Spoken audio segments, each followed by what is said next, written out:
20 years without a man, and you're just standing there.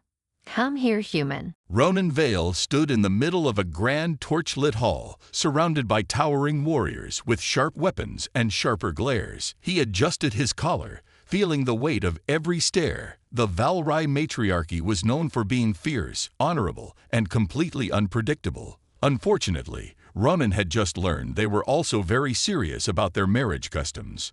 At the far end of the hall, High Warlady Xaira Valrai sat on a massive throne of dark stone. She leaned forward, golden eyes fixed on him, with a gaze that sent a shiver down his spine. The air was thick with tension. Then she spoke. 20 years without a man, and you're just standing there. Come here, human. Ronan blinked. Wait, what? The warriors around him smirked, some whispering to each other. He took a slow step forward, clearing his throat. Bah, I think there's been a misunderstanding. Xaira tilted her head. Misunderstanding. Ronan raised his hands in a peaceful gesture. See, I don't remember getting married, and I feel like that's an important detail. The warriors chuckled, amused by his confusion. Xaira, however, did not smile. She stood from her throne, descending the steps with the slow grace of a predator. When she reached him, she folded her arms. It was 20 years ago. You were an Earth diplomat. You signed the peace agreement. That document was also a marriage contract. Ronan's stomach dropped. He did remember that mission. He had been young, inexperienced, and desperate to avoid interplanetary war. Had he accidentally signed a marriage contract? Oh, this was bad. He forced a nervous laugh. Okay, but shouldn't a marriage involve, I don't know, mutual agreement? A ceremony? Maybe even a date? Xaira's expression didn't change. It involved a signature. That is all that matters. Ronan glanced around. Right. So, what does this mean exactly? One of the warriors, an older man with a deep scar across his cheek, grinned. It means you are the High Warlady's consort, her husband. The word echoed through the hall. Ronan felt his heart speed up. He tried to stay calm. And what does that entail? Xaira's eyes flickered with amusement.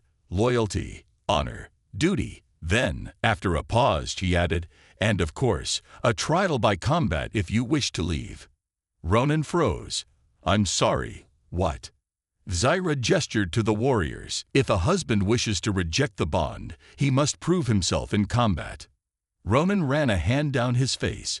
Of course he does. The warriors around him cheered at the idea. Ronan sighed. He was not a fighter. Sure, he was decent at hand-to-hand combat, but against trained alien warriors, yeah, he'd last 5 seconds. Desperate, he turned back to Xaira. Okay, let's think about this logically. Maybe Earth customs should be considered here.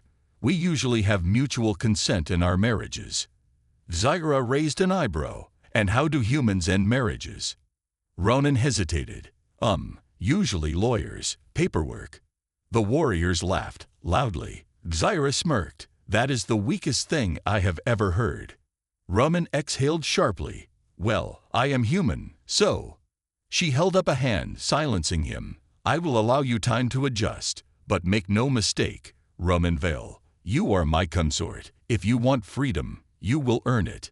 Ronan stared at her, then at the massive swords hanging on the walls. Yeah, he was doomed. Ronan Vale sat stiffly on the edge of a cushioned seat inside a vast, ornately decorated chamber. The Valrai fortress was both intimidating and frustratingly beautiful. Tall, curved archways, deep red banners, and glowing crystal torches that cast flickering shadows along the walls. Everything around him screamed warrior culture, yet somehow he felt like a lost tourist. Across from him, High Warlady Xaira Valrai sat with a calm but unreadable expression, watching him like a trainer watches an untested beast. The silence stretched too long, and Ronan could feel the weight of expectation pressing on him. So he started, rubbing the back of his neck. Not that I'm against cultural exchanges, but let's say I refuse this whole husband thing. You said I'd have to fight. Xaira nodded. Yes. And my opponent would be. She tilted her head slightly. The strongest warrior in the clan. Ronan exhaled slowly. And that would be. A small smirk tugged at her lips. Me. His stomach dropped. He leaned forward. Right.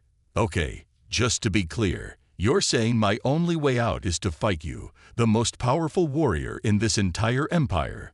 Zaira gave a single firm nod.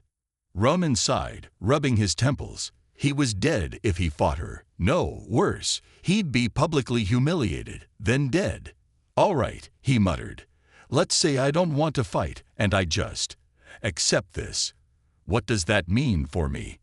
Zaira's golden eyes studied him. It means you will uphold the honor of the Valorai as my consort. You will stand beside me in battle, represent our house and... Ronan held up a hand. Wait, battle? I thought I was marrying into royalty, not an active war zone. Zaira gave him a questioning look. What is a husband if not a warrior for his wife? Ronan slumped back in his seat. Oh, you're gonna love Earth divorce rates. She ignored the comment. Instead, she stood up, moving toward him with slow, deliberate steps. There is another way, she said. Ronan raised an eyebrow. I'm listening. If you prove your worth, not in combat, but in wisdom and skill, I may consider an alternative to the trial by battle. Ronan's mind raced. This was his chance. If he could prove himself without fighting, he might actually get out of this alive. Define wisdom and skill, he said cautiously. Zaira's smirk returned. You are a diplomat, are you not? Let us see if words can win where blades cannot. Ronan leaned forward. You mean negotiation? Zaira nodded. A test. If you can successfully mediate a dispute between two rival Valorai clans, I will allow you a choice. Fight me or stay willingly. Ronan narrowed his eyes. And what if I fail? Then, Zaira said smoothly, we'd return to trial by combat. Ronan groaned, running a hand down his face. Great, no pressure.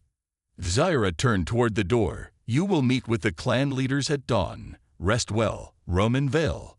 As she walked away, Ronan exhaled. He was stuck in an alien marriage, set to negotiate an impossible peace, and his only other option was getting his face smashed in by his wife. Yeah, no pressure at all. Ronan Vale stood in the middle of a grand council chamber, facing two furious Valorai warriors. Each one glared at the other with a kind of seething rage that made bar fights look like friendly disagreements. To his left, Warkeith Kalos, a massive warrior with scars across his arms, stood with his fists clenched. His armor was dented and worn, proof of countless battles. His voice was a low growl. To demand my warriors abandon their hunting grounds is an insult, Warlady Zaira. We have spilled blood for that land. On the right, Commander Sereth, lean but fierce, sneered. Hunting grounds. You mean the land stolen from my people. That land belongs to the clan of the Burning Fang. The room crackled with tension. Valorai warriors filled the chamber, their expressions ranging from curiosity to eagerness for bloodshed. Ronan knew this was not just a simple argument. If he failed here, it could start an outright war. Zaira sat on her throne behind him, watching in silence. She had given him one task: mediate this dispute and prove his worth. He could feel her golden gaze on him, waiting to see if a mere human could handle Valorai diplomacy. And right now, Ronan was seconds away from failing. He cleared his throat. Okay, let's take a deep breath. I get it. Both of you think the land is yours, but maybe we should look at this logically instead of just screaming. Kalos' glare could have melted steel. What do you know of warrior claims, human? Ronan exhaled. Not much, but I do know that if you two keep fighting, no one's gonna win. You'll waste resources, lose warriors, and weaken your clans. Meanwhile, some other clan, one that's watching this mess, will swoop in and take the land for themselves. A few murmurs rippled through the room. Ronan had their attention, but he needed to push harder. He turned to Kalos. You said your warriors fought for that land. Kalos gave a sharp nod. Yes. And you, Ronan said, turning to Sereth, you claimed it was stolen. Sereth bared his teeth. It was ours first. Ronan tapped his chin. All right, so what if I told you there's a way where both of you get what you want? The two warriors narrowed their eyes. Ronan grinned. Simple. Share it. Silence. Then, laughter. Several warriors chuckled darkly, as if Ronan had just told the dumbest joke in the galaxy. Even Kalos let out a rough, humorless laugh. Sareth scoffed. "You expect us to simply share the land. Are you a fool?" Ronan shook his head. "No, I expect you to make a deal. Think about it. Kalos, your warriors fought for that land, right? That means you're strong, experienced, and can defend it. And Sareth, your people were there first, meaning you know the land's best hunting spots, water sources, and terrain." A few warriors exchanged glances. Ronan pressed forward. "You combine your forces. Your warriors patrol together. You train together. Instead of fighting each other, you fight any outside threat that tries to take it." Kalos rubbed his chin, his expression thoughtful. "A joint warband." Ronan nodded. "Exactly. You create a new pact, a new tradition. And here's the best part. It means no more losses for either of you." The room was silent again, but this time it was considering silence. Sareth crossed his arms. "And who would lead this alliance?" Ronan smirked. "That's up to you two. A shared command. You take turns leading based on battle honors or strategy." Kalos let out a slow breath. "This might work." Sareth was still skeptical. "And if one of us betrays the other?" Ronan glanced at Xyra. "Then the war lady will personally handle it." Xyra finally spoke, her voice smooth as steel. "Indeed, if either clan breaks the pact, they will answer to me." The weight of her words hung in the air. No one wanted to be on the receiving end of Xyra's judgment. Finally, Kalos and Sareth stepped forward, locking arms in a firm grip. "A tribal alliance," Kalos rumbled. Sareth nodded. "For now." Ronan exhaled in relief. He had done it. Behind him, Xyra spoke again. "Well done, Ronan Vale." He turned, meeting her gaze. There was something new in her eyes, something curious, almost amused. And for the first time, Ronan had the strangest feeling that this wasn't just about proving his worth. It was about proving he was worthy of her. Ronan barely had time to celebrate his victory before he found himself in another kind of battle, one far more confusing than inter-clan warfare. The feast hall was alive with noise, filled with warriors feasting, drinking, and laughing at his expense. Apparently, by resolving the dispute, he had unknowingly fulfilled some ancient Valrai tradition. He just wasn't sure if that was a good thing or a very bad thing. Sitting at the long table, Ronan leaned toward Xyra, keeping his voice low. "All right, explain this to me. Why are they all staring at me like I'm a rare animal up for auction?"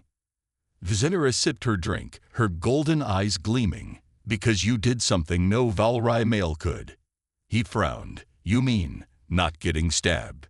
She smirked. "You won through wisdom, not blood. To many here, that is just as impressive as defeating an enemy in combat, and because of that, you are now seen as desirable." Ronan's stomach dropped. "Desirable?" Xyra nodded toward a group of tall, battle-scarred female warriors watching him like a pack of hungry predators. One of them, a woman with dark markings across her arms, grinned and cracked her knuckles. "They are considering challenging me for you," Xyra said, as if discussing the weather. Ronan nearly choked on his drink. Wait, what? Challenging you?" Xyra leaned closer, her voice smooth. "It is a custom. A strong warrior may claim a mate, but if others believe they are more worthy, they may challenge for that right." Ronan blinked. "So you're saying if someone here beats you in a fight, they get me?" Xyra gave him an amused look. "That is the tradition." "Okay, that's insane." He looked around at the warriors, half of whom looked ready to brawl. "And what happens if I refuse?" Xyra shrugged. "Then you will lose honor, and I will be greatly displeased." Ronan rubbed his temples. "Fantastic. So what's the plan?" Before she could answer, a warrior slammed a fist onto the table, making the plates rattle. "I challenge you, Warlady Xyra." The room fell silent. Ronan turned, half expecting to see some towering, muscle-bound brute. Instead, it was the woman with dark markings, her expression fierce, but confident. Xyra barely looked fazed. She rose from her seat, her movement slow and deliberate. "You think you are worthy, Rasha." "I know I am," Rasha said. The human is clever, but he is soft. You need a warrior who understands strength. Ronan sighed. Hey, I'm right here, you know. Zaira ignored him, stepping forward with the grace of a predator. You wish to fight me over this man? Rasha nodded sharply. Zaira's lips curled into a dangerous smirk. Very well. The warriors cheered, forming a circle as Kyra and Rasha stepped into the center of the hall. Ronan swallowed hard. He didn't know whether to feel flattered or terrified. The fight was fast, brutal, and over in less than a minute. Rasha charged first, trying to land a powerful strike, but Zaira sidestepped with ease, catching her wrist and twisting her into a swift takedown. The room echoed with the sound of impact as Rasha hit the floor. A heartbeat later, Zaira's knee was pressed against her back, her hand gripping Rasha's throat in a firm but controlled hold. The hall went silent. Zaira leaned down, whispering something in Rasha's ear, words only the defeated warrior could hear. Whatever she said, it made Rasha tense, then nod stiffly. Zaira released her and stood, eyes flashing. The matter is settled. The warriors cheered once more, this time without argument. Ronan exhaled, running a hand through his hair. Well, that was something. Zaira turned to him, her expression unreadable. You are mine, Ronan Vel. He blinked. That's good to know. She stepped closer, lowering her voice so only he could hear. Do not worry, I would never let another take you. And for the first time, Ronan wasn't sure if he was the prize or the one who had won. Ronan sat at the long table, his plate full of unfamiliar but surprisingly delicious food. Around him, the feast roared on, warriors laughing, drinking, and retelling the fight between Zaira and Rasha with exaggerated detail. Despite the wild celebration, his mind was a tangled mess. Zaira had just fought for him. For him. He wasn't sure how to feel about it. Back on Earth, relationships weren't settled by physical combat. You went on dates, watched movies, and slowly figured out if you liked each other. Here, someone beat down challengers in front of an entire clan just to claim you. And for some reason, a part of him liked it. Zaira sat beside him, sipping her drink, her posture calm and composed. She seemed completely at ease, as if winning a fight over him was just another ordinary part of her day. He cleared his throat. So, that was a thing that happened. She turned to him, golden eyes glinting in the firelight. What was? You know, he gestured vaguely, the whole warrior battle for my hand thing. Zaira smirked. Would you have rather fought for yourself? Ronan let out a short laugh. Yeah, that would have ended well. I'm sure they'd have respected me a lot after I got thrown across the room. Zaira chuckled. Perhaps. Ronan leaned back, watching the fire flicker in the center of the great hall. He exhaled. So what happens now? Zaira tilted her head. What do you mean? Well, according to your people, I'm yours. He glanced at her. What does that actually mean? Zaira studied him for a moment, as if measuring something within him. Then, she set down her drink and spoke. In Valrai culture, claiming a mate is a bond of honor. It is not just possession, it is a promise. A warrior does not choose lightly, for she must protect and stand by the one she claims. Ronan tapped his fingers against the table. And if I say no? Zaira's gaze sharpened. Then you would shame me. Ronan winced. Right. And that would be bad. Very. A silence stretched between them, filled with the distant sound of warriors cheering and slamming their cups together. Ronan sighed. Look, Zaira, I don't want to shame you. And honestly, he rubbed the back of his neck. You're pretty amazing. Her eyes flickered with something unreadable. But I also don't really understand what's expected of me here. He gestured to the hall. Your traditions, your world, I'm still figuring it all out. Zaira studied him carefully, then nodded. Then let us make a deal. Ronan raised a brow. A deal? You will remain under my protection. We will walk this path together, she said smoothly. But I will not force you into a bond you do not wish to keep. Ronan frowned. And in return? You will not embarrass me in front of my people. Ronan gave a lopsided grin. So no running away in terror then? Zaira smirked. No. He let out a breath he hadn't realized he was holding. All right, deal. They clasped hands, a gesture that, on her planet, sealed an agreement between warriors. As their hands touched, something shifted between them. A moment of unspoken understanding, a connection forming beyond words. Ronan wasn't sure what he'd just signed up for, but he knew one thing. His life was never going to be the same again. Ronan wasn't used to waking up on an alien planet.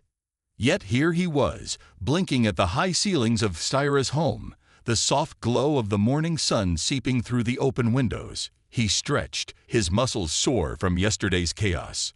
The sounds of the village were already in full force, warriors training, traders shouting their morning deals, and somewhere in the distance, a beast howling into the sky.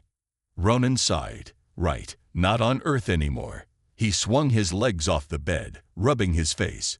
The previous night's deal with Syra still swirled in his head. She had claimed him in front of her people, but he was still figuring out what that meant. One thing was clear. He was in deep. Before he could overthink it, the door slid open, and Sarah stepped in. "You are awake." Ronan smirked, observant as always. She ignored his sarcasm and tossed something at him, a bundle of dark, fitted clothing. "Put this on." Ronan caught it, raising an eyebrow. "New wardrobe. You cannot walk around in those flimsy earth garments forever." He glanced at his old shirt, which had seen better days, then shrugged. "Fair point." As he changed, Syra turned away out of courtesy, which Ronan found amusing considering her people's bluntness. He pulled the fabric over his head, adjusting the sleeves. It was surprisingly comfortable, light, flexible, but durable. Syra finally turned back and nodded. "It suits you." "Glad to hear it," Ronan said, rolling his shoulders. "Now what's the plan?"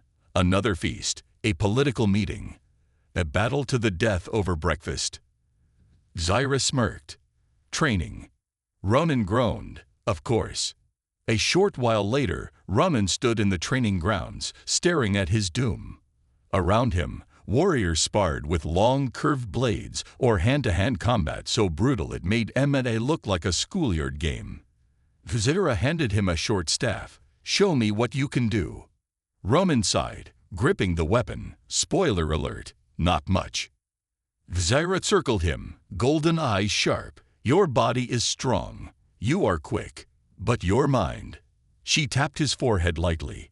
"That is where your greatest battle will be." Ronan exhaled, steadying his grip. "All right, wise teacher. What do I do?" Syra attacked without warning. Ronan barely had time to dodge, stumbling backward as her staff whizzed past his face. "Hey," he yelped. "No warnings in battle," she said, striking again. Ronan reacted on instinct, raising his staff just in time to block, the force vibrating through his arms. He wasn't a trained fighter, but years of scrambling out of bad situations had made him quick on his feet.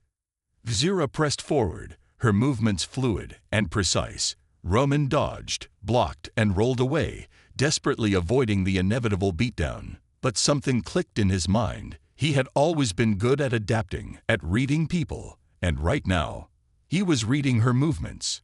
The next time she attacked, he didn't just dodge. He redirected her strike, stepping into her space. For the first time, Syra's eyes flashed with approval. "Better," she murmured. They continued, the tempo shifting. Ronan stopped running and started countering. He wasn't winning, not even close, but he was lasting longer. Finally, Syra halted, twirling her staff, before resting it on her shoulder. "You are learning." Ronan collapsed onto the ground. "I'd celebrate, but I think my ribs are broken." Syra smirked and offered her hand. He took it, and she easily pulled him to his feet. "You fight with instinct, not discipline, but instinct can be sharpened." Ronan met her gaze, catching a glimpse of something in her expression. Pride, amusement, something else. His heart thumped strangely. Maybe, just maybe, he wasn't entirely doomed here. Ronan never thought he'd get used to life on an alien planet, but here he was, standing in the middle of a warrior's arena, sweating under the twin suns, and actually holding his own in a fight. Sort of. His opponent was a massive Axiran warrior, muscles like boulders, wielding a blade that could probably cut through a spaceship. Ronan, on the other hand, had a much smaller sword and a whole lot of desperation. The warrior lunged. Ronan sidestepped at the last second, feeling the rush of air as the blade missed him by an inch. He countered with a quick strike to the ribs, not enough to injure, but enough to show he wasn't just a fragile human. The watching crowd let out a mix of shouts and laughter. Zyra stood at the edge of the arena, arms crossed, golden eyes locked onto him. She was testing him. Ronan gritted his teeth. He could handle a fight, but what came after? That was another story. The battle ended without anyone losing a limb. Ronan was sore, covered in dust, and more tired than he'd ever admit. But he had survived. That had to count for something. Zyra approached, her face unreadable. "You did not win," she said. Ronan wiped sweat from his forehead. "You could have just said good job." Her lips twitched, almost a smile. "You did not lose, either." He sighed, stretching his sore muscles. "I'll take it." The warriors around them were still talking, watching. Ronan noticed how they glanced at Zyra, then back at him, like they were waiting for something. Then he realized this wasn't just about fighting. This was a challenge of worth. For her. Ronan turned to Zyra. "So, did I pass?" She stepped closer, her voice lowering. "You think a single fight is enough?" Ronan smirked, though his heart was pounding. "Guess I'll have to keep impressing you then." The moment stretched between them, charged, uncertain, but undeniable. Then, a loud horn sounded, breaking the tension. Zyra's expression hardened. The council is waiting. They walked through the city together, the streets buzzing with activity. The Axirans gave respectful nods to Zyra, and now, for the first time, some of them looked at Ronan with something other than amusement. Acceptance. The council chambers were massive, carved from dark stone with glowing blue symbols lining the walls. Inside, a group of elders sat in a half-circle, their robes shimmering in the dim light. One of them, a tall man with silver markings on his skin, spoke first. "The human has proven he can fight," he said. "But is he worthy of you, Zyra?" Ronan tensed. He knew this was coming, but hearing it out loud made it feel a whole lot more real. Zyra's voice was steady. "That is for me to decide." The elder studied her, then turned to Ronan. "And what do you say, human? Do you understand the weight of this bond?" Ronan could feel every eye in the room on him. He swallowed, choosing his words carefully. "I may not understand all of your ways," he said, "but I know this. I didn't come here looking for power or status. I didn't expect any of this, but I respect Zyra, and if proving myself means standing at her side, then I'll do whatever it takes." A long silence followed. Then, to his surprise, Zyra placed a hand on his shoulder, a simple gesture, but in that moment, it meant everything. The elder nodded slowly. "Then we shall see what the future holds." As they left the chamber, Ronan glanced at Zyra. "Did I just accidentally get engaged?" She smirked. "Not yet." His heart skipped a beat. Not yet. Ronan stood on the high balcony of the Zyran citadel, looking over the vast alien city below. The twin suns were setting, casting long golden shadows over the towering spires and market streets filled with glowing banners. It had been the longest, most exhausting, and most confusing few weeks of his life, and yet he had never felt more alive. Zyra stood beside him, silent. She was always calm before a battle, but this wasn't just any battle. This was the final test. The council had spoken. Ronan had proven himself as a warrior, but now he had to prove something even harder, that he could be trusted with Zyra's future. At sunrise, he would stand before the entire clan and declare his intent, but tradition demanded one final trial. "Do you regret it?" Zyra asked, breaking the silence. Ronan turned to her. "Regret what?" "Everything. Coming here, fighting for something you didn't ask for." Ronan smiled, a little tired but genuine. "Regret? No, I'd do it all again." Zyra studied him for a long moment, then without a word, she stepped closer. For the first time, Ronan saw something in her eyes that wasn't just duty or strength. Something softer. "You are stubborn," she said. "Foolish, even." Ronan grinned. You sound like you like that about me. Zyra didn't deny it. Instead, she reached out and touched his hand. Just for a second, it was a warrior's gesture, a promise, and something more all at once. Then she turned away. Rest, human, you'll need it. The next morning, Ronan stood in the great arena, surrounded by thousands of Tyran warriors. He could feel their eyes on him, judging, waiting. At the center of the stone platform, the council sat in their ceremonial robes. Zyra stood nearby, unreadable as always. The elder with silver markings raised a hand for silence. Ronan, you have fought, you have endured. But to stand beside a Tyran, one must do more than survive. One must prove their heart. Ronan took a deep breath. And how do I do that? A warrior stepped forward, carrying a blade unlike any he had seen before. It was curved, thin, and humming with energy. The elder gestured to it. This is the blade of oaths. If you take it, you are bound to our people, to her. His gaze flickered toward Zyra. If your heart wavers, the blade will cut deeper than any wound. Ronan's pulse pounded. This wasn't just about proving himself. This was forever. He glanced at Zyra. She wasn't giving anything away. But in the tension of her stance, in the way she watched him, he saw the truth. This wasn't just another test to her. She wanted him to succeed. Ronan reached out and wrapped his fingers around the hilt. The blade lit up instantly, a pulse of golden energy rushing up his arm. It didn't burn, didn't hurt, but he felt it. A deep connection, something bigger than words. The crowd let out a roar of approval. Zyra exhaled softly, a breath only he noticed. The elder smiled. Then it is decided. That night, the city was alive with celebration. Fires burned, warriors drank, and music echoed through the streets. Ronan sat on a high terrace, watching the stars. He was still trying to wrap his head around it all. Zyra appeared beside him, silent as always. For a while, neither of them spoke. Then she said, "You held the blade well." Ronan chuckled. "I was kind of hoping it wouldn't explode in my hands." Zyra smirked, a rare, fleeting thing. "You are bound to us now, Ronan. To me." Ronan turned to her, voice softer now. "And do you regret it?" A long silence stretched between them. Then, finally, Zyra said, "No." She reached for his hand again, this time holding it just a little longer. The war was over, the tests were done, and for the first time, they weren't just warriors or leaders. They were just two people standing under the stars. And that was enough.